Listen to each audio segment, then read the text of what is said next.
কয়েকদিন পরই অনুষ্ঠিত হতে যাচ্ছে বহুল প্রতীক্ষিত ত্রয়োদশ জাতীয় সংসদ নির্বাচন সামনে রেখে দেশের অলিগলি থেকে শুরু করে সামাজিক যোগাযোগ মাধ্যম সবখানেই এখন ভোটের আমেজ। ব্যানার, পোস্টার আর প্রচারণায় মুখর চারপাশ।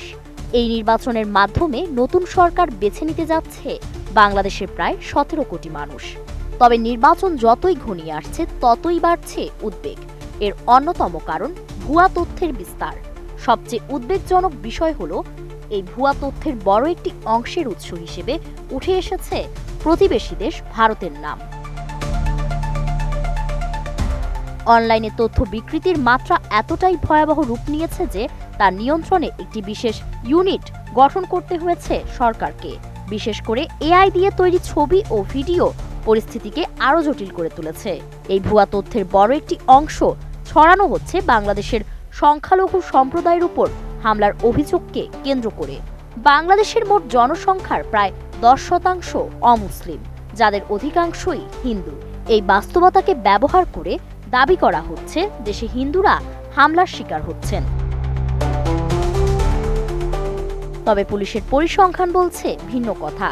বাংলাদেশ পুলিশের তথ্য অনুযায়ী 2025 সালে সংখ্যালঘু সম্প্রদায়ের সঙ্গে সংশ্লিষ্ট 645টি ঘটনার মধ্যে মাত্র 12% ঘটনাকে সাম্প্রতিক উদ্দেশ্য প্রণোদিত হিসেবে চিহ্নিত করা হয়েছে।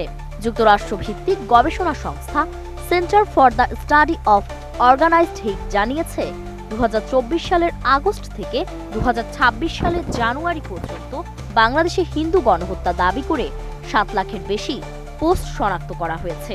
সামাজিক যোগাযোগ মাধ্যমে এক্সে অন্তত 1,70,000 অ্যাকাউন্ট থেকে এসব তথ্য ছড়ানো হয়েছে।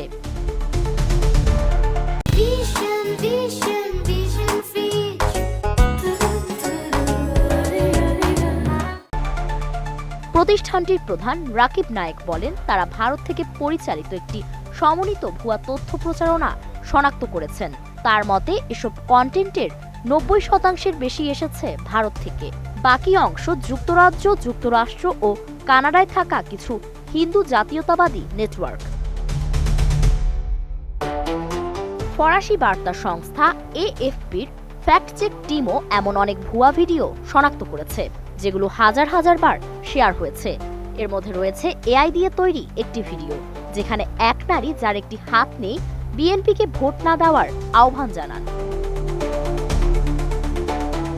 আরেকটি এআই নির্মিত ভিডিওতে এক হিন্দু নারী অভিযোগ করেন তাদের জামায়াতে ইসলামীকে ভোট দিতে বলা হচ্ছে, নইলে ভারতে পাঠিয়ে দেওয়া হবে। ইউটিউব, ফেসবুক, টিকটক, ইনস্টাগ্রামে এমন শত শত ভিডিও শনাক্ত করেছে এএফপি। এআই দিয়ে তৈরি আরেকটি ভিডিওতে দেখা যায় কিছু বাংলাদেশি শেখ হাসিনার প্রশংসা করছেন।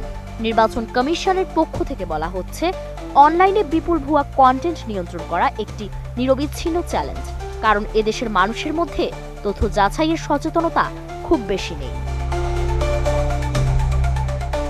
ফারিন রহমান প্রীতি, এটিএন নিউজ।